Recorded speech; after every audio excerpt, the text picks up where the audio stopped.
We are officially 1 week away from the start of the Major League Baseball season, and we are here to break it all down for you. Hello, everyone. My name is Nick Delahanty, and I am a co-host here on the Let's Debate Sports podcast, powered by Delahanty Media. Right away, I want to throw in my co-host, Kyle Delahanty. Kyle, how's it going? Hey, what's going on, Nick? What's going on, everyone else? Welcome back to the Let's Debate podcast. You guys know how it is. I'm going to introduce you guys our website. So if you haven't gotten a chance to check out last week's episode, Nick and I discussed Patrick Mahomes' newly signed mega deal, along with some other NFL contracts that have kind of been rumored and going around the league right now. So if you haven't gotten a chance to check that out, head over to our website, which you can find on the screen. While doing that, head over to our social media, Facebook, Instagram, Twitter. Give us a like, follow, share our content. And last but not least, head over to our shop. Go in there, take a look, see if you like anything. But with that being said, I'm going to hand it back over to Nick. But before I do that, I just want to give a quick shout out to my cousin because I think he's doing a great job. The podcast, the website, the social media. There is no Let's Debate podcast without Nick, so it's on my end.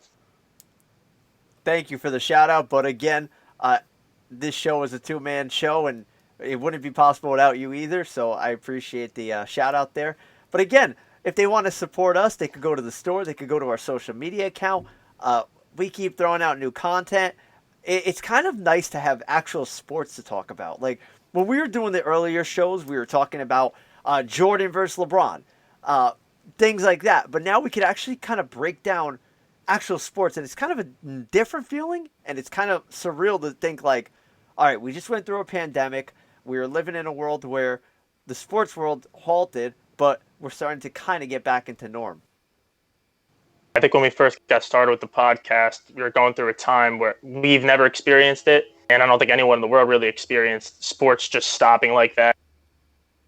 But it started that way too because I think it allowed us to talk about some interesting topics, and you mentioned the GOAT in basketball, LeBron or Jordan, and even Belichick or Brady of the credit there. So I do think that there are going to be topics like that in the future, but it's nice to start talking about, or at least we're going to start talking about some live sports, and that's getting started next week. So, and that's the MLB. So I'm really excited about that, and I'm excited to start talking about it. And that's the center of our focus today, Major League Baseball. July 23rd, the New York Yankees will open their season against the Washington Nationals. You'll have another game on after that broadcast. And then that Friday is going to be fun. There's a lot of games on. Everybody else will be playing. It'll be a full slate of games. I already have been contacted by MLB TV. They gave a reduced price, which I was surprised about, happily surprised about, considering what I pay normally for it. But it was a nice thing to see and hear from them that I'll be able to watch more than just the Yankees and the Mets and whatnot. So let's get right into the topic of today's show. And I think that it's important for us to break down some of the players who have tested or opted out in regards to the coronavirus. And I think that both of us can agree it's a situation where you can't really discredit somebody for saying, you know what, there's other circumstances that I think are more important than playing right now. Yeah, of course. And I think that goes with for anything involved with COVID right now. Some people mention people wearing masks and not wearing masks and why can't things open up? And you don't know what everyone else is going through. You don't know their health problems. And some of these people are going to make decisions that are best for them and their families. Some of them may have newly born children that they need to protect, or their parents who may be going through illnesses. So you can't judge anyone or hate anyone for opting out. I know it's tough as a sports fan to see some of your favorite players on your favorite team opt out if they have done so already. But it is what it is. It's the times we're going through right now. You just kind of have to deal with it and understand that it's their decision at the end of the day. While we're talking about dealing with things, as you will notice, Kyle's screen keeps going a little bit bigger. We personally like to do that because we like to make Kyle's star bigger. So bear with us if you do see his screen go a little bit crazy. We're having a little bit of technical difficulties, but that's not going to stop us from talking about today's topic. Now, let's get into some of the players and coaches, because there are coaches that are affected too. let's start with the Atlanta Braves because they have two guys that are very well known throughout the sport that have decided to opt out. First and foremost, Eric Young, a former big leaguer. He's a coach now. He opted out due to health issues. But you look at Felix Hernandez and Nick Markakis, two guys that have had really nice careers in Major League Baseball. And you have to think, they're both up there in age. Could this be the end of both players, or can them opting out really impact their future in the game? Yeah, I mean, when you look at the Braves in general, they're a team that made the playoffs last year, right? So their roster hasn't changed too much. You look at them as a possible playoff contender again this year, and you're losing a guy like Nick Markakis, who's a huge bat in that lineup and a veteran in the clubhouse in general. And so is Felix Hernandez. We know how popular he became in Seattle, and now he's heading over to Atlanta. And they are getting up there in age, so that is a big question. I think it's the same when someone holds out, let's say in the NFL. Can that help them? Like they're kind of able to kind of sit back and relax a little bit and get things going again. But is it time away from the game going to negative? I think only time will tell. Absolutely, with that regard. And Markakis is an interesting name for me.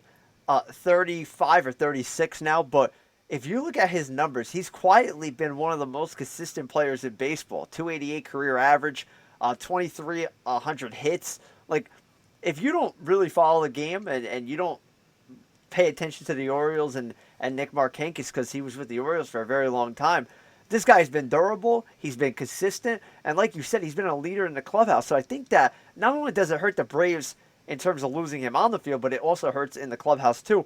And you have to also think, this guy was probably a borderline Hall of Famer if he plays. Think about it, 60 games, you could probably rack up probably 35, 40, 50 hits if you get hot.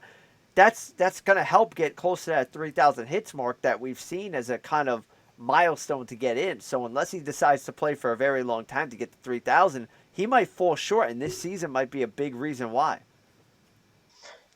Yeah, I think the bigger loss would definitely be Markakis over Hernandez because, and we know as Yankee fans, we saw Markakis play for years against us in Baltimore.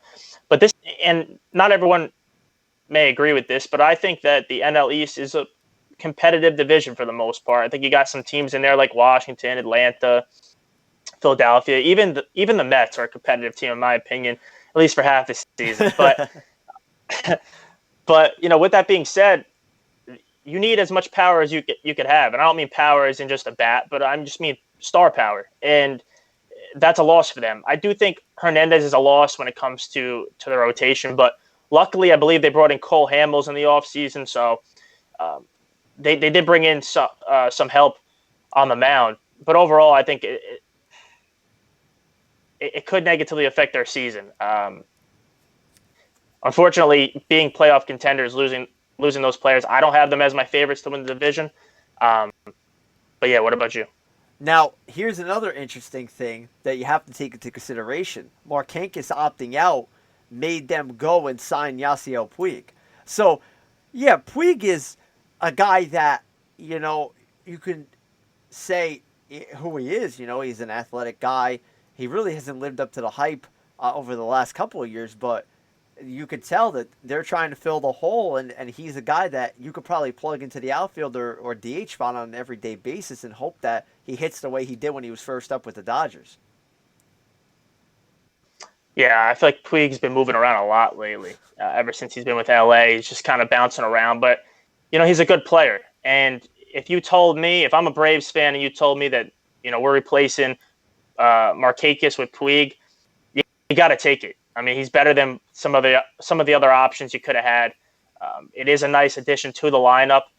I still think they're going to be a competitive team, but the loss of Markakis and Hernandez, they're going to be tough. Absolutely. And one of the guys, as we segue to our next team, that I feel is one of the biggest losses that could have hit a team is Jordan Hicks with the Cardinals. Right-handed pitcher, closer. Kid's got nasty stuff.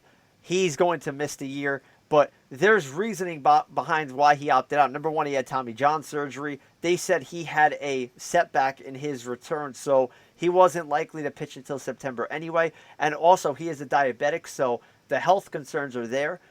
They do say that the setback from the Tommy John is in part tied to the diabetes in terms of blood flow and different things. I didn't really read much into it, but that's a big loss to the Cardinals, especially given that in a shortened season, you need all the bullpen help you could get. Yeah, for once again, to me, a playoff contending team in a tough division. Listen, it's the pros. I think every division at the end of the day is tough, and any on your team is a big loss, whether they're a big name or not. In this case, the bigger picture is his health, and it's his long term health. And I think the question becomes once again, having missed time with Tommy John, and then also missing this entire season, positively or negatively affect his future? Like, is the time going to benefit him, or is the time away from the game going to hurt him? Sometimes it's harder for people to get back into the swing of things. So it is a loss for their team. I've never been a huge fan of, at least of lately, like last year, St. Louis's his rotation or just pitching staff in general. So a loss like that hurts in my eyes. Oh, absolutely. I agree with you there. And you have Flaherty at the top of the rotation. We got guys like Adam Wainwright who are on the back end of their career. Yeah. And Hicks is that guy that you give the ball to in the ninth inning and you think he's going to get the job done. Like, it's simple as that. For him, I think he'll be okay. I think he's young enough. I think he's smart enough to make the adjustment. But again, that long layoff, you're talking almost 2 years before you're back in a big league game. So that's going to be a tough situation for him. It'll be interesting to see how he handles it when he comes back. Exactly. I think sitting here speaking about it, it's not going to be easy at all. It's just like a few months back, a little bit of a different situation, but we were talking about how are these guys going to come back right away with no real spring training, being away from live pitching for months now as a hitter. If that ties into it, I'm interested in seeing how that's going to work with these hitters, considering they haven't really had much preparation. But in his case, being away from the game that long, on the other end of it, throwing the ball and coming off an injury, only time's going to tell how it's going to work out for him. Oh, without a doubt. Now let's kind of jump into our next couple of guys. Mike Leake from the Diamondbacks. He is a veteran pitcher who kind of took a risk on himself by opting out. Then you look at the Dodgers. They just acquired David Price in that Mookie Betts trade. He opts out. I think the big winner there is Boston. They don't have to pay the money that he was owed for the 2020 season. Price is a guy that I think would have factored in for LA. I think it hurts, but I think they're good enough to kind of withstand without him, in a sense. Yeah, well, so jumping into with Leake, look, once again, that's a loss for them, but I don't really consider Arizona as a true contender. So in my eyes, it's a loss, but I wasn't personally expecting you guys to really make. Yeah, the winner is Boston. You're not paying him. He's not playing anyway. You sent him over to LA, but it sucks for LA because they thought they were bringing – I know they really made that deal to bring in Mookie Betts. But at the same time, I'm sure they would have liked Price to be part of their he's not going to play. Luckily for them, they do have a really talented roster, a very good rotation as is. So I think they're going to do fine regardless. But it is a loss, and David Price is a well-known veteran pitcher who could have done some damage. So a loss for them, but at the end of the day, I think LA is going to be fine regardless. Yeah, LA should be fine. It's a matter of Price adds stability to the rotation. Yeah, you don't want him pitching in Yankee Stadium in a World Series, but he's a guy that he would give you quality innings, so that hurts them in general. And now, staying in the NL West, a guy that I think this is going to benefit a lot is Buster Posey. Posey opted out due to the fact that him and his wife adopted a pair of twins.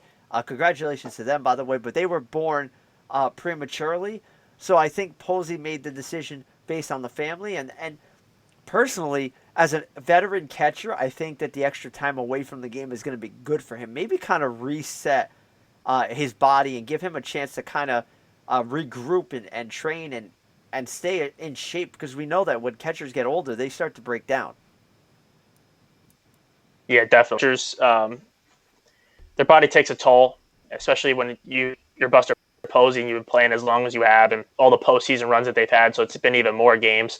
It all adds up over time. But once again, the bigger picture is, your family's health, your health, and, if it takes missing a season to protect yourself and your family, then you got to do it. San Francisco, they're on the fence. I mean, I'm of their roster right now, but Posey's a leader, on and off the field. He's a great player. He's going to be a Hall of Famer, in my opinion. But I do think the time away could help him out for sure. Like I said, catchers take a toll, and their bodies take a toll, and being behind the plate that long has an effect on your knees.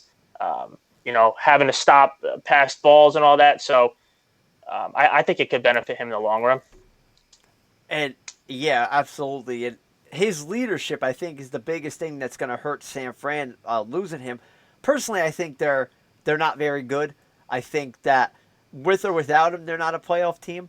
But again, in a shortened season, anything goes. So losing Posey hurts, but I think he made the right choice for the family. Now, the Indians lost Coach Brad Mills. That's another name that was thrown out there. The Nationals, the World Series champion Nationals, lost 3 players, and you have Joe Ross, Wellington Castillo, but then the big one, and I want to hear your opinion on this, is Ryan Zimmerman. He's kind of like Mark Hankins in the sense of back end of his career, has had a nice kind of quiet career, but again is opting out of what could potentially hurt him down the road. Yeah, Zimmerman, he's the type of guy he's been in Washington forever. It feels like he's been there forever. And finally, good for him. He was able to win a championship last year and finally get his ring. It kind of took a 180, and now he's not playing this year. But I think it could affect his career for the future, considering he is an older guy. But I think at the same time, Washington knows he's still capable of playing, and they're definitely going to be loyal to him because he's been loyal to them. I think he has a roster spot extra. I think he'll be fine. I mean, when you play as long as he has, you have to be doing something right. So I don't think the time away will negatively affect him. But once again, time will tell. But Joe Ross and Zimmerman are big losses to the Nationals. Might be a help for the Yankees come opening day, though. Yeah, absolutely on that. And Zimmerman's been like, I hate to group him with Markakis because I think Markakis has had a little bit of a better career, but they're the type of guys that they're loyal. That Markakis spent a lot of time in Baltimore. Zimmerman's been in his entire career in Washington, and you like to see a guy like that get rewarded with a World Series ring like he did last year. And if you're him, what else more do you have to accomplish? You played how many years in the bigs? You won a World Series. You play for the love of the game, but your family comes first. So to see him kind of opt out, and maybe the time off will do him well. An older guy too, and it might be a situation that he comes back and he's healthy and fresh and ready for the final couple years of his career. Yeah, I definitely don't think he's walking away after this, especially coming off a World Series. I mean, you could look at it that way. Like, let's say he does, with his time off, spending time with his family, he could come back and say, you know what, I think it's time. I'm gonna say call it quits at least and walk out on top because he technically last game he did play, he won a World Series championship. But I don't think that's the case. I think he's probably going to want to go out on his own terms and at least go out playing and not sitting out and kind of being forgotten about in a sense. Absolutely. And the final 2 players that opted out, former Yankee Hector Noesi. Do you remember he played for the Yankees? The name sounds familiar, but I can't. I'll be honest. I can't sit here and confirm 100% that I remember him. He pitched in 30 games in 2011 out of the bullpen. He made 2 starts for that team in 11. They weren't very good, but he was a big piece of that bullpen. He got a lot of work for the Yankees that year. I'm sure back in 2011, if you asked me, I'd know. But almost a decade later, I'll be honest. I don't really remember him. I'll make you feel better about that. I didn't even think he was still in the game. So, listen, some of those bullpen guys, when they're not too, they do. They're in and out. They're in and out of the minor leagues, so that's understandable too. It's surprising to me. But the other guy who's pretty big in name is Ian Desmond with the Rockies. He opted out, Yeah. and that's a guy that he never really had a true position, but the way he hits, that's going to hurt the Rockies, especially playing in Coors Field. Yeah, Desmond's always been a good hitter, more of like a utility guy. It's going to hurt the Rockies. They're one of those teams I just don't take seriously. But as for the team, it's going to hurt them. But he's a well-known guy around the league. He's been playing for years now. So yeah. So now that we kind of broke down the players and some of the coaches that have opted out, I think we should look into the division races, kind of break down each division as a whole. And what I have here, you'll probably see me glancing to the side. I have my iPad loaded with the Fangraphs projections. And how we'll break this down, we agreed upon this before the show. Just don't think I'm throwing it on Kyle. But we're going to talk about our favorite in each division, a team that we think is going to contend, and then maybe a sleeper team if you have one out of those teams. And what I'll do is they have the actual wins projection for each team, for the division winners at least, and I'll ask if you think that's too high or too low or just about right. Okay. So you want to start in the National League, American League? Which one do you want to go? Let's start American. All right, so we'll go American. You have a preference on division here? Nah, throw one at me. Let's do it. All right, let's go into the one that's probably the most controversial, and that's the American League West. They're projecting the Astros to win the division with a 36-24 record.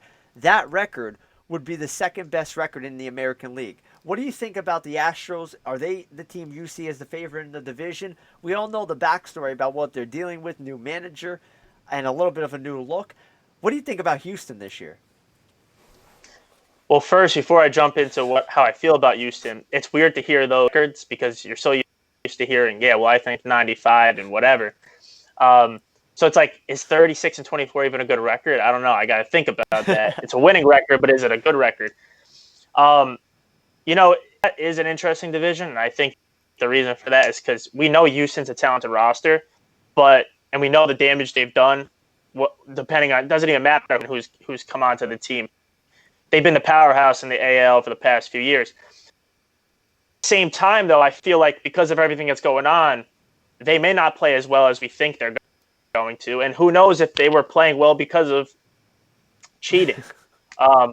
But I still think they're a talented roster. I do think that they're going to win the division. And I would the best fight would be the LA Angels. But I'm just not a big fan of the Angels pitching staff, and I think that's kind of the key as to why I feel Houston wins that division. What do you think?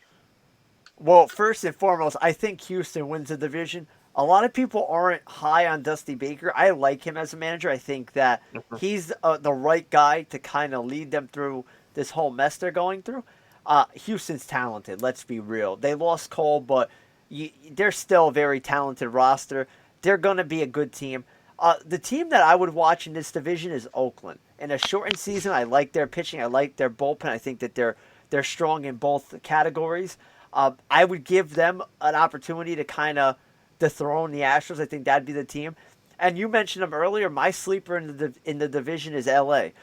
Their pitching doesn't wow you in any way, shape, or form. But a healthy Ohtani pitching every 5 days, and adding him to the lineup, adding an Anthony Rendon at third base. Our own St. Joe's grad Tommy La Stella comes back. He was having an all-star year before he went down with his injury. So they're going to be healthy. They have a lot more talent. That could be a team that could battle for a wild card. I don't think they win the division, but a wild card definitely could be in the mix.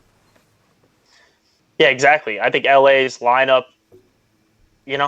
across the board, they have a nice lineup. They had one last year too, but you added Rendon. So, but like I said, I'm not a big fan of their pitching staff. I think that's what's holding me off with them. And we just know how talented Houston is. Cheating or not, listen, they're the best team in this division, hands down. You got to have them win the division. I think what's going on right now, yes, it'll have an effect on them, but I don't think to the point where they wouldn't win the division. I think this whole situation benefits Houston.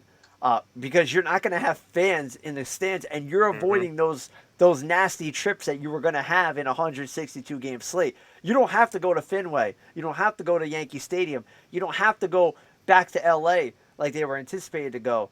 You don't have those situations. They're going to avoid that. So you're playing in front of mostly no fans unless something changes, and you may not see the Yankees until the postseason. You may not see those teams that you had battles with that the cheating impacted until later on in the year. So I think this situation only benefits Houston, and it couldn't have played out better for them. Yeah, they got pretty lucky with the situation right now, but they will see them next year hopefully, and those fans aren't forgetting about that. So Houston, you do have something coming for you for sure. Houston still has a problem. It's just a matter of when. I'm sure the Yankee faithful are excited to get those 2021 tickets when they come to the Bronx. So Oh yeah. let's transition over to the Central, and they have the Minnesota Twins projected at 35-25, which is a good record in a 60-game slate. Are they your favorite to win the Central? I'm not really a big fan of this division in general. Um, Minnesota, yeah, I would have to go with Minnesota. I look at Kansas City, I look at Chicago, um, Detroit. I'm not really too fond of the division. Minnesota has a nice lineup. They had one last year. They put up a fight against the Yankees in the playoffs. So yeah, I would say Houston for sure. I mean Houston, Minnesota. See, as a Yankee fan, you're still thinking about Houston, so it's okay. Yep, I say playoffs and Houston popped out. I would have to agree with you on Minnesota. I think that their offense is top five in the game. There's a lot of projections that say they have the best lineup in baseball. I laugh because I think the Yankees have a better lineup, but that is what it is. The Twins have that lineup. They have decent pitching. They have a good bullpen. I think they're the favorite. My contender is the White Sox. You add Keuchel, you add Encarnacion, you add Grandal. You bring in a rookie like Luis Robert, who they signed to a big extension before he even played in the bigs. I think that's a team to watch in that division, but also my sleeper, and a lot of people are going to say I'm nuts for it, the Cleveland Indians. Yeah, they're on that kind of rebuild type of feel. You don't really know where they are, but you can't deny how good that pitching is, that starting rotation. So I think that the Indians can make some noise in a shortened season, but I do think the Twins come out with the division here. Yeah, the past few years, I would say Cleveland's been my favorite in that division. But with the loss of Kluber and then Bauer, even midpoint last year, they still do have some nice pitchers, obviously with Clevenger, but and Lindor in the lineup. Hopefully, he's on the Yankees in a year or so. Pipe dreams, but yeah, I got to go with Minnesota here. They impressed me last year. Like I said, nice lineup. They were able to bring back their ace, so yeah, I got to go Minnesota winning that division. That'll be an interesting division just based on the fact of, Minnesota's lineup's good, but what if their pitching doesn't pan out? And Chicago brought in some veterans, but who knows if they're a real contender or not. So that'll be an interesting one to watch as we go along. And then you Exactly. you go to the American League East, and the New York Yankees are favored to win the division at a 37-23 record, the best record in the American League according to Fangraphs. And they have the Rays coming in just short of the Yankees. I believe it's only a game or two behind them. What's your take on the American League East? I'm not trying to be biased here, but I do think the Yankees are the favorites, and I'm hoping that actually happens. I think the number one thing with the Yankees is we all know how talented they are. They just have to stay healthy, and we have to hope that Garrett Cole is everything that we hope he is. So he also needs to stay healthy. We know we already lost Severino for the year, which is gonna hurt. Luckily, we still have a nice rotation. But Tampa's a tough team, and we saw that last year. They had a nice run late last year. They had a nice run in the playoffs. Good rotation. Um, they just have a really good clubhouse, honestly. And but for Boston, Toronto, Baltimore, I think they're out of it. It's really going to be a race between the Yankees and the Rays. What do you think? I have to be honest, and I hate to sound negative so early, but this division scares me because of Tampa. Tampa's the team that I think their pitching and their bullpen is strong enough to go out and in a 60-game schedule win 35 games and win the division. They're that good. And you have to Yeah. look at it in terms of schedule too. The Yankees, inter-squad rival, or excuse me, interleague rival, is the New York Mets. So you're playing 6 games against a Mets team who we'll get into in a few, who I think could compete for a postseason spot. The Rays, their rival is the Marlins. So you're playing 6 games against a Marlins team that isn't necessarily that good. It's going to be tough. It's going to come down to the wire. I think if the division's not separated by 2 or less games, I'd be rather surprised. But I do give the Yankees the edge. If they can stay healthy, we all know what they can do. And I think Tampa's going to make the wild card. And to be quite honest with you, I could see a situation where these two teams match up in the postseason, even deep into the postseason. I agree with that. And I know we mentioned it on one of our previous episodes. When you look at the numbers that the Yankees bullpen had to go through last year, they pitched so many innings. They're basically going to be at the midseason form by the time the postseason rolls around. So that's another benefit for the Yankees is having a deep bullpen like that and the star power that they have in the bullpen. By far, to me, the best bullpen in baseball. That's going to go a long way too. Oh, without a doubt. And you lose a guy like Aroldis Chapman, at least for the start of the year, and how many teams can really say, oh, yeah, our setup man will close 50 games for the Orioles a couple years back and could be a closer for any team, and you could look deep into that bullpen and kind of make those kind of adjustments too. But the team in this division that I would say not to sleep on is Toronto. I like their young core. I don't think their pitching's there, but if their young core starts to develop, I think that's a team that could possibly make noise. And, you know, those games against Boston and Toronto and Baltimore are going to matter. You have to win a lot of those games. If they could play spoiler and beat the Rays a little bit, that'd be a nice help. Yeah, Toronto has a nice roster, young roster. They've had a few guys come up the past few years are real nice, like Guerrero. But I don't know. To me, I don't think Toronto has enough. I think they're an up-and-coming team. I'd say in a few years, if they're able to hold on to these guys and maybe bring in a few other guys, they're in there. But once again, there's question marks around this entire season. It's a shortened season. So all it's going to take is a team to get off to a nice start and kind of carry that. We may see some teams in the playoffs that we never expected to see. And I think that's what's going to make this season really fun to watch. Oh, yeah, and it's not a marathon. It's a sprint. It's going to be a whole different ball game. Now, let's jump into the postseason picture in the American League while we're on it. This is the Fangraphs projections. You have the Yankees, Twins, and Astros as your division winners. They have the Indians matching up with the Rays in the American League wild card. Personally, and I said I like Cleveland's pitching, I think Oakland's going to end up in that game, that wild card game. I don't know about you. I don't know if you agree with those projections, but I could see Oakland and the Rays going at it in a pitcher's duel for that one game, for that one spot. That's tough. I'm thinking right now because I didn't mention Cleveland before. But, just thinking about their roster and they have some playoff experience, it's a shortened season. That makes sense. Like I'm not opposed to putting them in there. But I'm going to go with LA. I'm going to go with the Angels. I like the setup. I like Houston, New York, Minnesota winning the division. I like Tampa in one spot in the wild card, but I'm going to throw in LA. I think it's their time to kind of get things going. I mentioned before, I like their lineup.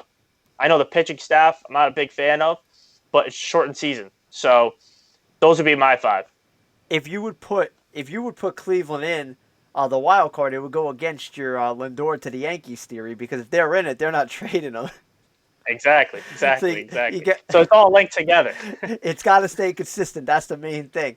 I like where you're going with LA. I think Oakland's better pitching wise. I think that's going to give them the upper edge. I could see this going out with Cleveland in there. Like I said, I love their pitching. I love Lindor. I love Jose Ramirez.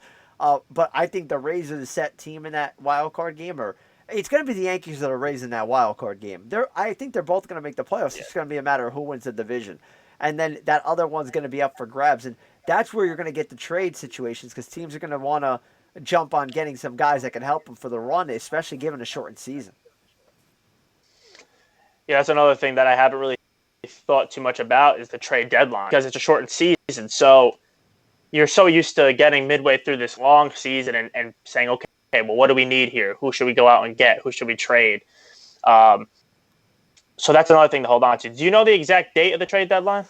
That I'm not 100% sure on. I think it's August 31st, Okay. if I'm not mistaken, because it was like a month in. It's like I think it's August 31st. I'll double check that.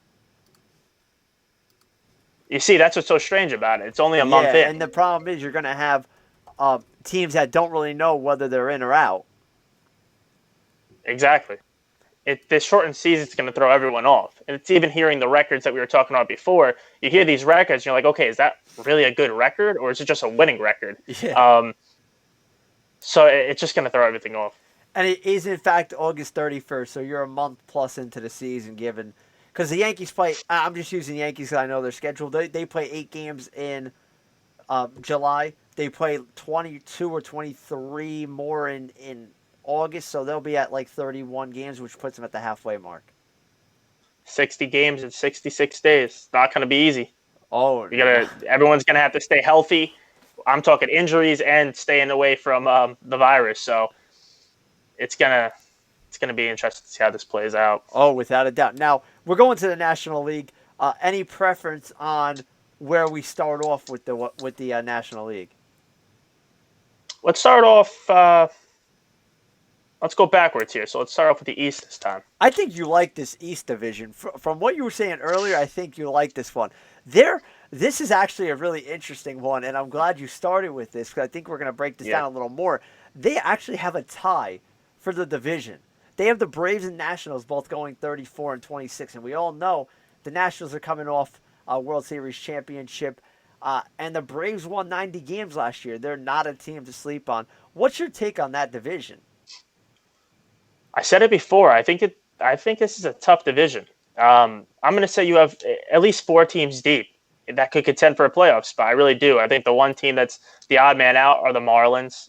I don't think I need to explain myself there, but listen. I'm not in disagreement with Washington or Atlanta possibly winning the division, but I'm actually going to say Washington wins the division. I think Atlanta slides. So my division winner is Washington. I think that Philadelphia is better than Atlanta, and I don't think you could count out the Mets. The Mets always play well for the first half of the season, and that's it. And this is basically the first half of the season. So this at least is like the first half. So, yeah, I say Washington wins the division. What about you? I'm going to sound bold here, and I might sound crazy, but I think this is going to be the toughest division to win in baseball. Like you said, this is a 4-team deep division. You could look around the game, and you could say the AL West has 3. The AL East has probably 2 of the best teams in baseball, but there's not a division that's more spread out than this one. And you don't know what the Nationals are going to be. Coming off the World Series victory, you don't know what you're going to get from Scherzer. You don't know what you're going to get from Strasburg. Yeah, the delayed season helps them because you lose the fatigue factor, but there are a lot of question marks. Atlanta, I think, is going to be a needle on everybody's side. I think they're going to be that team that's going to give everybody chaos. And you can't count out the Phillies. I think which are already in the mix, and they've added some nice pieces. I think they'll be a nice team. The team that I was high on, that I'm kind of falling a bit on, is the New York Mets. DeGrom goes down with a back injury. They say it's day to day, but does that affect him for 2 or 3 starts? That's a big difference in a 60-game slate. And have you seen Pete Alonso? I have not. No. He looks terrible. There is a picture. I wish I still had the photo. I'd pull it up on the screen right now, where he has a beer league softball belly. It's COVID. It's the COVID-20. Like, it is bad. And I said it, and I'm the guy I used to work with for the New Jersey Jackals, Michael Cohen. Me and him get along so well. He is a Mets fan till he'll defend the Mets as far as he could defend them. But when they do something wrong, he calls them out. Like, he's a realist. That's why I love talking Mets with him. He goes, Alonso's been out of shape since last year. Nobody realized it. Mm-hmm. yeah, it was pretty much covered up because he had a great season.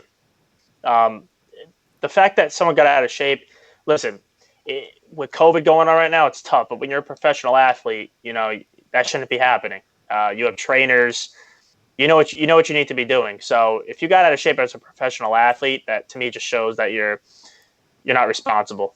And I hate to say he's out of shape because who knows what he was doing. But from the picture I saw, and I'll have to send it to you after the show because you have to see it, he just doesn't look in shape. And what happens if the first 10 games he picks up one hit or two hits and he struggles? You know what's going to be on the front of the New York tabloids, right? It's going to be that picture with, oh, Pete's out of shape. And he's going to go from hero to zero really quick. And that's something the Mets can't afford. Yeah, and you mentioned before about DeGrom. Let's say he misses 3 starts, he doesn't really pitch well right off the bat. I know every game matters, but in this situation, every game truly does matter. And a guy like DeGrom, the Mets are heavily reliant on him stepping up and being their ace as he always does. So for him to miss games or possibly be dealing with an injury, it's not going to help them out, especially in this race that, like we said, it's a 4-team race. And I'm really high on like their roster. I like their rotation. I like the additions that they made this past year, and I like Girardi. I always did. I liked him. I always liked him as a manager. So I would go Washington, Philly, Atlanta, New York. But like I said, it's a 4-team race. When I say New York's at 4, they could be 6 games out of first place, which really isn't a lot at all. So I could see this division having the 4 teams separated by 3 or more games. Like three to 4 games could be like the 4th place team could be out 4 games. I don't discredit the Mets. I think they're going to be in it, but the recent news kind of scares me. I'm going to go Nats, Braves, Mets, Phillies. I think the Mets are a little bit better than the Phillies, and I think that they're going to prove a lot of people wrong. But I think it's going to be close. Like I said, I don't think it's going to be much of a difference between 1 through 4. I think it's going to be a very close race all year. it's going to be a tough division. Unfortunately, the Yankees have to deal with that. That's a division we have to play, but it is what it is. I actually like that, to be honest with you, because I think it prepares you for the postseason. Why would you want to go through a season with a cakewalk when you can play teams that are going to be postseason teams and kind of prepare, because it's like a postseason feel. It's a shortened season. You got to win every game. You're going to be facing Scherzer and Strasburg and DeGrom and Stroman. A lot of people forget him. Aaron Nola. So you're going to see the better pitchers a lot of the better pitchers in the league, and it's going to help come postseason time because it's not going to get easier. Yeah, you're right. We mentioned that on one of our previous episodes. It sucks that we have to verse the better division, but I think in the long run, it's going to help them out because they're going to run into pitchers, some of the top pitchers in the league, and that's what you're going to face in the postseason. I'd rather be prepared for that than to go in there like we have the past few seasons and not be able to hit at all. So. And that was a big issue for the Yankees the last couple of postseasons. Now, let's jump into the National League Central. And there are a couple of interesting teams in this division. Fangraphs is saying that the Chicago Cubs, with a 32-28 record, that's, 4 games over 500, are going to win the division. Now, I disagree with this. I want to hear what you have to say. That's a tough one, too. This is one of those divisions. I don't think there's a clear-cut favorite in this division by any means. You have Chicago's a nice team. St. Louis was a playoff team last year. Milwaukee, with Yelich coming back. We know he went down with an injury last year. But it's tough. I've always been a fan of Chicago's roster. I'm not against the projected record, because I think it is a tough division, and I don't love any of these teams. So as much as I've been a fan of their roster, I don't. How should I put this? You love the roster, but you don't think they're serious. Yeah, I love the roster, but I don't think they're that serious. I've always liked Chicago's roster. I like Chris Bryant. I like Rizzo. So, but I'm gonna stick with Chicago. But I'm actually right on track because I think it's Chicago, and I don't think they're gonna have a great record. What do you think? I think the division winner wins is like a 500 team, to be honest with you, Yeah. because you're going to play that division. I think that the American League games against the Central are going to kind of uh, make things interesting. I like Chicago's roster, like you. I love Javi Baez. I love Chris Bryant. I love Anthony Rizzo. I just don't see them as a playoff team this year. And this is a big year for them because they're going to have to make a decision, Baez or Bryant. They're not going to be able to pay both. So this might be their final chance to say, we're in it to win it, or we got to trade one of these guys before it's too late. My division winner here is Milwaukee. I love their bullpen. I love Christian Yelich. I think that they're on the projected way up. I think a lot of people don't give them credit, but I do think it will come down to them and the Cubs, and you'll have the Cardinals as a distant three. You mentioned Baez and Bryant. I think that could benefit the team too, though, because you have two guys knowing that, hey, listen, I want to be signed long term. It's like when someone's on their contract year, they never have. So if you have those two guys going at it like that, two of the best bats in your lineup, that could go a long way for them. But look, Milwaukee's a good team. Yelich is one of the best in the game. We know that Milwaukee has a nice bullpen, like you mentioned, because we want one of those guys in pinstripes, and we unfortunately haven't been able to make that happen. But once again, this is the division that is going to be interesting to see how it plays out, because I don't think there's a clear-cut favorite. And sometimes those are the best playoff races. Now, a quick, this is a on the spot question. I want your answer. If you were the GM of the Chicago Cubs and you had to decide between signing Baez or signing Bryant long term, but you had to trade the other one, obviously, who would you trade? Who would you sign?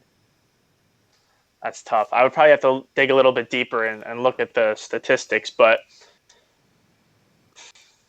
I think just based on the way they played the past, I like Chris Bryant more, but I think Baez has just been more productive. Based on, look, I'm not looking at stats here. I'm just, from watching the games, I think Baez has been more productive. But it's weird because Bryant was kind of their chosen boy a few years back. Before they won the World Series and everything, it was Bryant was the poster boy of the franchise. But just, I have to be honest, Baez is just, every time I turn on the TV, the guy's hitting a home run deep, almost out of Wrigley. So, they're both talented, though. I don't think you can go wrong either way. What do you think?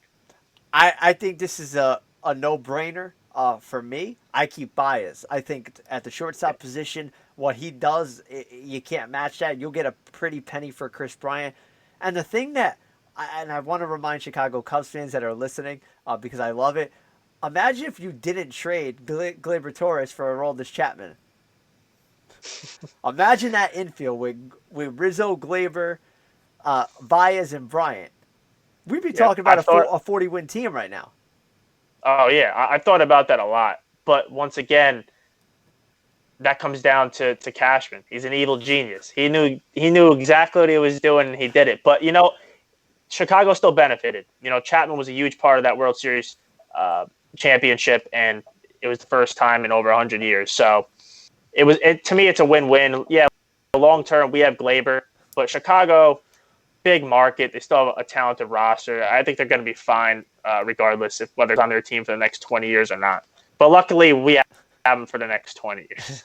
And the other thing is, you have to sell your soul sometimes to win that World Series, and Chapman was that final piece. So, you got to give up a prospect as good as they can be if you want to win now. And that was the situation. They were ready to win. They had a great manager in Joe Madden, and that was the case. But the Yankees won that trade because not only do they have Gleyber, but they have Chapman now. So it worked out for both sides, I think. I think that was a win-win deal as best as you could probably look at it from any trade recently.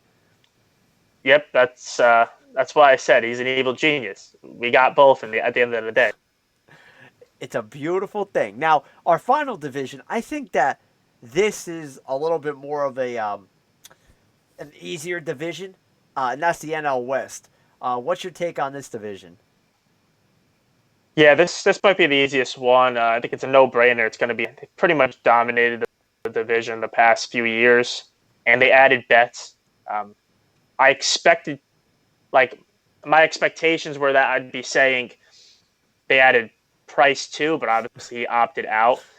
But regardless of, like I said before, regardless of whether Price plays or not, they have a good bullpen. They have a nice roster. or a lineup, I should say. So LA for sure. What about you? I think it's LA, and as much as they want to say that LA's the clear cut, and I think they are the clear cut, I wouldn't sleep on San Diego, and here's why: they have a good bullpen.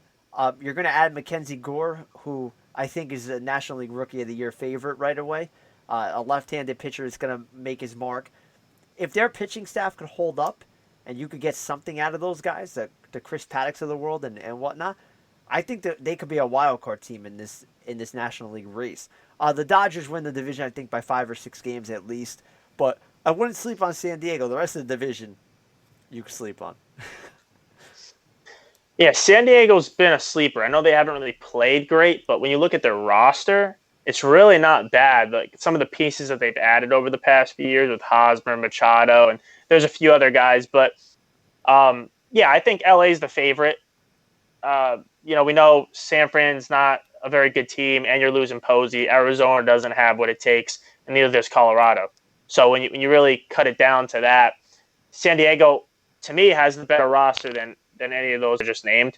But it's I think it's just LA, Yeah, absolutely. I agree with you. I like Arizona. I think they're getting there. I think adding Bumgarner is going to help, but I think they're still a year or two away.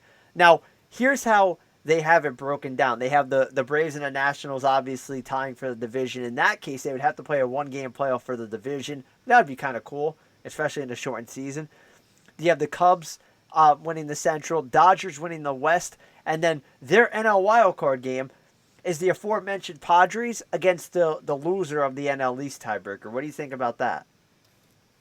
Wow. Yeah, I definitely don't have Padres in there.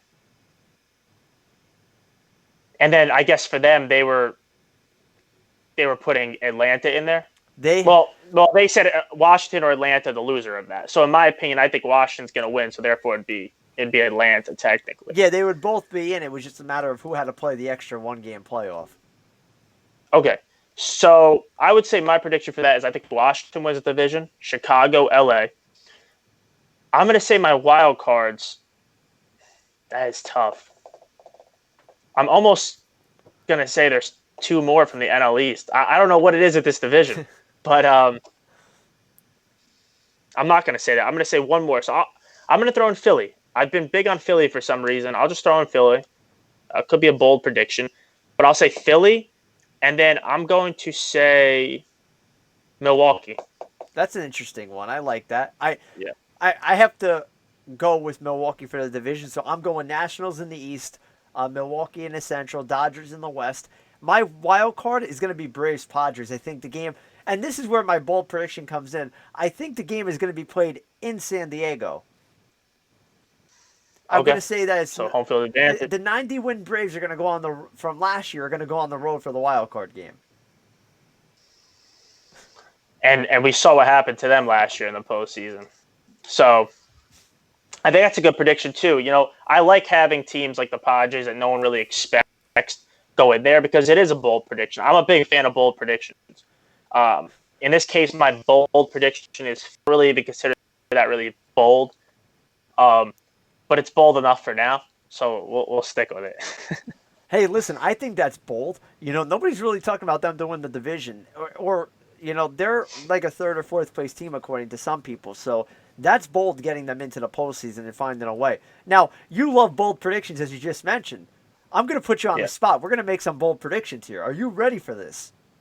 Let's do it. All right. So, who's your American League most valuable player at the end of the year? Wow. All right, you know what? We're going to be bold. So I'm going to say Aaron Judge. You're going to go with all rise Aaron Judge. Can he stay healthy? That's the key. That's the thing, but that's why it's bold. He can't stay healthy, but I'm going to put it. He can't. He really can't. But he had a big home run last night. I just feel like it's a shortened season. So there's a possibility where he does stay healthy, and we know what Judge is capable of. So we're gonna make some bold predictions here. I'm gonna say Aaron Judge. What about you? Here's where mine gets a little bit bold in terms of it's not Mike Trout. I'm going to go with Tim Anderson.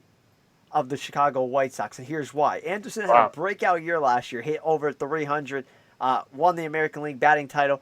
But if the White Sox make noise in the Central and they're in it, and Anderson gets hot, I think he's a guy that could definitely make some noise in terms of MVP. I'm being bold here. I could easily go Trout. I was thinking Francisco Lindor, maybe even throwing a Marcus Semien, who had a good year for the A's. But I'm going to be bold here, go Tim Anderson. I think that's a crazy pick, but you never know. No, I think you made a good point. Sometimes, and it goes the same for coaches. When you kind of take a team that's not expected to be there and you're the main piece of that puzzle and you're the big shot, you do start getting consideration for those awards. And that could be the case for Tim Anderson. Now, let's shift gears to the National League. Who's your NL MVP? NL MVP.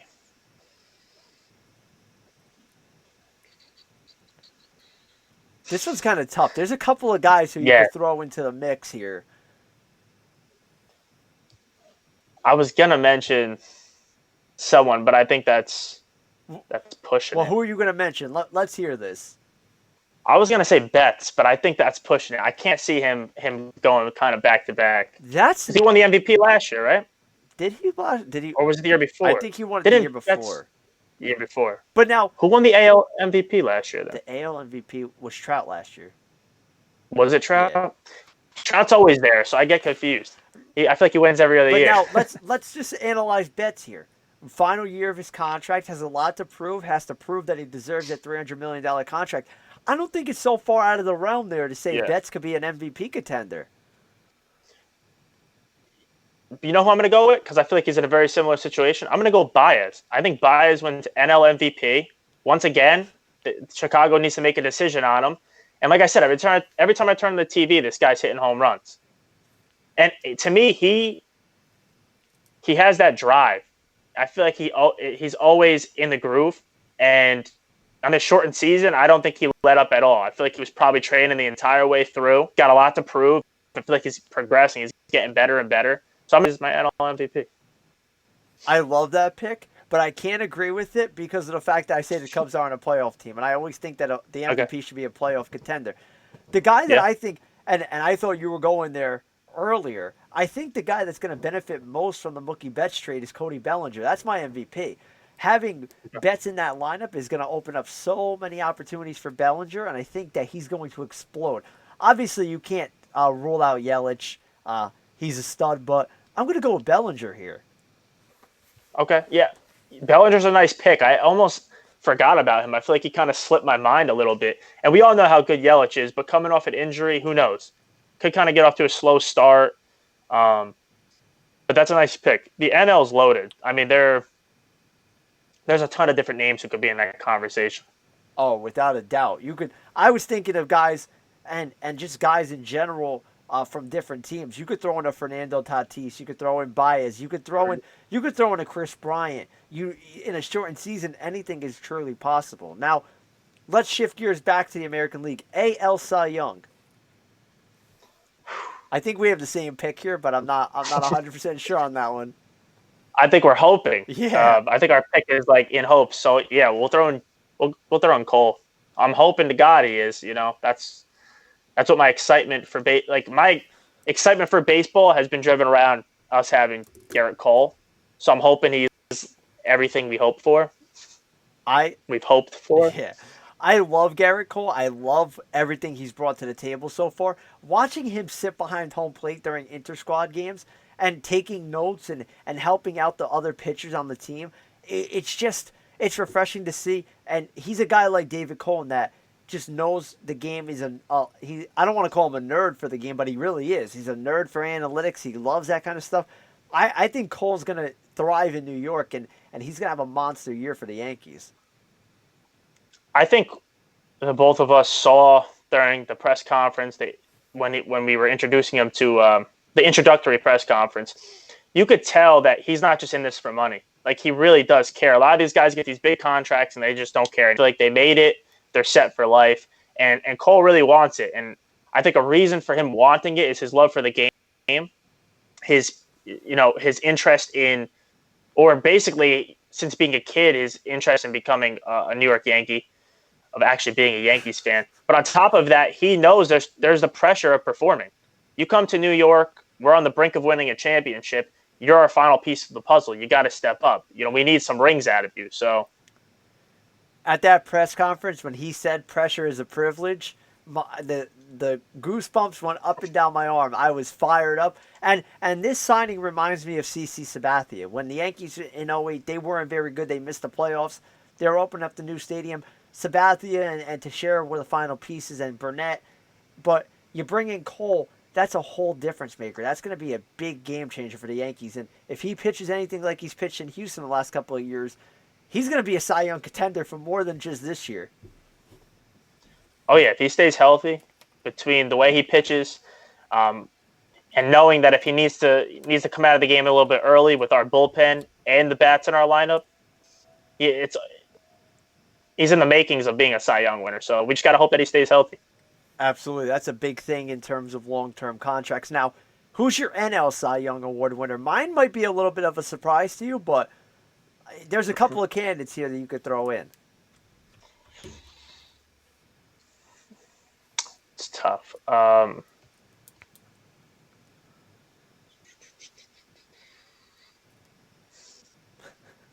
going to go with Walker Buehler. You stole my pick. Really? Okay, so being that we're on the same wavelength and we didn't talk about this, Walker Buehler's a shoo-in to win the Cy Young. Yeah. I mean, when you think LA, the first name that popped into my head was Kershaw. But Buehler's, to me, he's kind of been their number one. I mean, Kershaw does not step up in the postseason, as we saw just this past year. But Buehler is just, I feel like he has that it factor, and he's always pitched well, and he's on a good team. And, if you're the ace on a good team like that, like we've mentioned a bunch of times already, it takes you a long way, and the eyes are on you, and you're a big piece of that puzzle. So, yeah, I'm going to go Buehler. I'm going to go Buehler, too. I love watching him pitch. I tune in every fifth day to watch him throw.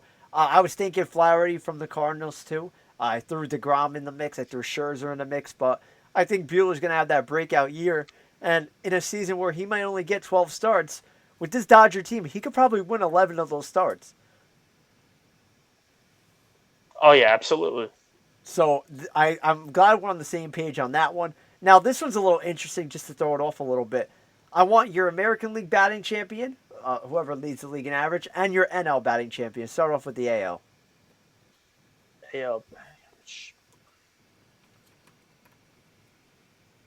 I'm going to say, because he's literally a machine, just needs to stay away from COVID, I'm going to go LeMahieu. He stepped up last year. He's always been a consistent hitter. He does not get the credit. I don't know how he wasn't part of more of the MVP talks last year. So there's no go LeMahieu. I'm going LeMahieu too. I love how he hit in Colorado. He won the batting title over there. He's a machine, man. That guy is unbelievable. If he stays healthy and, like you said, stay away from COVID, that's my pick in the American League. What about your National League pick? This one's interesting to me. Yeah. That is tough. This is one where I actually might go Betts. I might go Mookie Betts for this one for some reason. I just feel like he gets a lot of hits. Contract year. He's going to be on a good team. They're going to be in the playoff race. So once again, eyes are on him. And I think when you have talented players around you, it makes your job a little bit easier. So I'm going to go Betts. That's a good one. I'm going with Ketel Marte from the Diamondbacks, a quiet kind of superstar that's budding in the league. This kid is good. And I encourage anybody who watches baseball, if you don't get to see the Diamondbacks, tune in and watch this kid. This kid's good. He don't get a lot of publicity because of where he plays, but he is one of the best young players in baseball. I think he's going to have another breakout year. He had one last year. I think he's going to continue that, and he's just a guy I love to watch. I could see him hitting 330 in a shortened season. It wouldn't surprise me one bit. Once again, I feel like a broken record, but with this shortened season, we don't know what to expect. And think about the hitting streaks that could go on. Who knows? I mean, it's a shortened season, so and I feel like something when it comes to your batting average, some guys come out of the woodworks and make a name for themselves. You have a guy like Jose Altuve a few years back. It's the amount of hits he got and his batting average, which really put him on the map. And fortunately for him, he got some good players around him. He was in the dumps down in Houston at the time, able to get things going. And then once he became, he was an all-star and everything, but once he got some players around him and they started getting into the playoff race is when more eyes got you. So those are kind of the situations we're talking about here. Now, as we're close to wrapping up today's show, I want to do a little rapid fire with you. I'm gonna give you some questions. A yes or no answer will be good for these. All right. All right. So, does any player in Major League Baseball hit 20 or more home runs in the shortened 60-game season? I'm gonna say yes. Do you want to give a prediction on who? I'm not gonna give a prediction on who, but I'll say that it's gonna be a short list of people, maybe 1, 2, or 3. I'm going to agree with you on yes, and one definite I think is going to be Jorge Soler. I could see that guy hit. Okay. I could see that guy going off like 20 to 25 homers in 60 games. He's a freak. But I could see a couple of guys doing that. What about RBIs? How about, does anybody pass 60 RBIs? That would be an RBI a game. Or average. Yeah. I'm gonna say no. Say no. I'm going to say yes. You probably get one or two that go over. I think you're going to see somebody have that kind of monster year. Now, will we see somebody hit over 400? Because remember, a 60-game slate, 400 may be doable. Oh, that's tough. I'm still gonna go no. I'm gonna go no. I feel like that's just it's tough. Yeah, no. I'm going to agree with you on there. No. Especially given that I don't know if there's anybody capable of doing it. We don't have a Ted Williams. I can see LeMahieu hitting 380. I'm not going to lie. Oh, absolutely. Yeah, there are going to be guys who get close, but reaching 400, I feel like that might be pushing it. So I got to say no. Yeah, I agree with you on there. Now, let's go to the pitching side of things. How many guys, or do you think that anybody has 10 or more wins this year? Man, these are tough. It's weird, yeah, because of the shortened season. You're only going to make 12 starts. Yeah, I got to go no. I was going to say yeah, but then you're like, yeah, about 12 starts, and I thought about it that way. Yeah, no. I don't think it's going to be tough. The same goes for, batting 400, the RBIs. It's going to come down to, are these guys going to be prepared? They've been out of the game for a little bit now, so I'm not really expecting too many guys to come in and play that great, so I got to go with no. Now, to rebuttal that question, who do you think wins? Let me rephrase that. I'm losing my train of thought. How many wins do you think the league wins leader has at the end of the year? Like, give me a number. I think they can get close to 10. I'd say 8. I was thinking 7 maybe or 8. Maybe 9. Yeah. Maybe 9.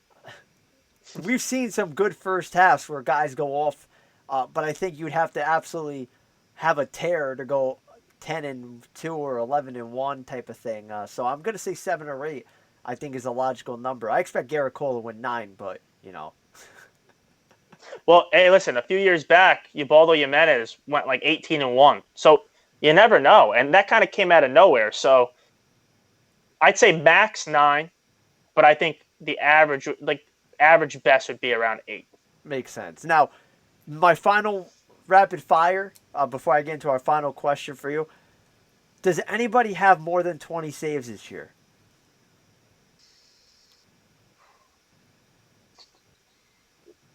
No. I'm going to say no. No, actually, I'm going to say yes. I'm going to say yes. I think maybe 1 or 2 guys. Probably 1 guy. So I'll go yeah. That's where I was thinking. I'm thinking Kirby Yates, because if San Diego's going to be in it, they're going to be in a lot of close games. So I think Kirby Yates is the guy that you could definitely look at. Maybe even a Josh Hader. They might get a lot of opportunities and saves. So those 2 guys are the ones for me. But my final question before we kind of wrap things up here. If there's one big name player in the game that gets traded before August 31st, who is it? Oh, that's tough. I think if Chicago is out of it early, they may think about trading either Bryant or Baez. That's my prediction. I was gonna go with Bryant there, but given that you went there, I'm gonna try to change gear a little bit. And here's where I'm gonna go. Whether or not they're in it, Francisco Lindor is gonna get off to a hot start, and he's going to be at that point where he's, I think, a year and a half away from a contract. They're going to look seriously into trading him, and they're going to look at some of these teams that have their top draft picks on their 60-man summer camp that they can actually trade, and they're going to pull a trade to get the most out of Lindor that they can, because they're not going to wait till the offseason. I think that if it's not Bryant, it's Lindor. Lindor has been that name floating around, in trade rumors the past few years, and hey, if it's going to happen, it's going to happen soon, right? Like, I've always said this about players. You're an organization like Cleveland. You're not a big market. You don't have a lot of money, or as much as some of the other teams do. If a player is going to leave, you can't pay him. You might as well trade him and try to get something in return. So, and that's a situation that Cleveland's in. So, it sounds crazy to be trading a superstar like Lindor, but it's in their best interest. Oh, without a doubt. Now, that was a lot of fun. We're pushing over an hour now on our show, and again, we thank you all for listening in. Kyle, final thoughts for today's show. I'm just ready for baseball season. It's been a long time. By this point, mid-July, I'm usually watching the Yankee games, and if I'm not home, I'm listening to it on the radio, or I'm checking in notifications on my phone. So I missed that. I'm excited for that. We're only about a week away. Hopefully I'm tuning into that opening night game. But overall, I enjoyed doing this episode. I feel like I've been stuttering a lot today and trying to find my words, but I'll be better for next week. But overall, I enjoyed the show. I hope you guys did too. And as I always say, I hope to see you guys next week as well. Now, I think that they're going to enjoy next week's show, and I think it's important for them to know we're due to opening night. We're not going to be live at 8 o'clock like normal. We will put out a new show next week. We will give you updates. Follow our social media to find that out. But I don't know if we want to give it away, but I think next week's show is going to be a lot of fun. Yeah, I don't think we want to give it away, but just know that it's something we have not covered yet. We're definitely changing it up a bit. And to be honest with you, it kind of could bring in a different audience as well. I feel like if you're just a sports fan, this could kind of open up to a different demographic as well, because not all sports fans are into what we're about to say. So I think it's pretty cool. I think you guys should definitely check it out. I'm excited to get into it. It was all Nick's idea, so I'm looking forward to it. Maybe for next week's show, we got to try to bring in some guests for this one. That'd be cool. And I'm trying not to give it away, but maybe we got to figure out a way where we can bring in some people to kind of discuss what we're gonna break down. I'm all on board with that. I've said from the start I would love to have guests. I think it would be pretty cool. And I'll give one small hint. It is football related. That's all we'll give you. It involves football. So we know this is a sports show. I think it's only right to give you guys a small hint that this will be football related, but it is a football topic we have never touched. So yeah, like I said, I'm excited about it. And it's going to be more than just Jets and Giants. We're going to break down a lot in regards to the NFL. One final reminder, our social media feed is below. Our store is above. If you want to go check out our gear, type in the promo code Let's Debate for 20% off tonight on all gear. And again, we thank you all for listening in. And we'll be back next week. Stay tuned for some more hints on what we're going to talk about, because I think that we're both excited for this one. As always, the guy next to me is Kyle Delahanty. I'm pointing to the wrong way. The guy on this side of me is Kyle Delahanty. I'm Nick Delahanty, and this is another episode of the Let's Debate podcast. Thank you all for tuning in. Stay safe, and we can't wait to talk to you next week. See you next week.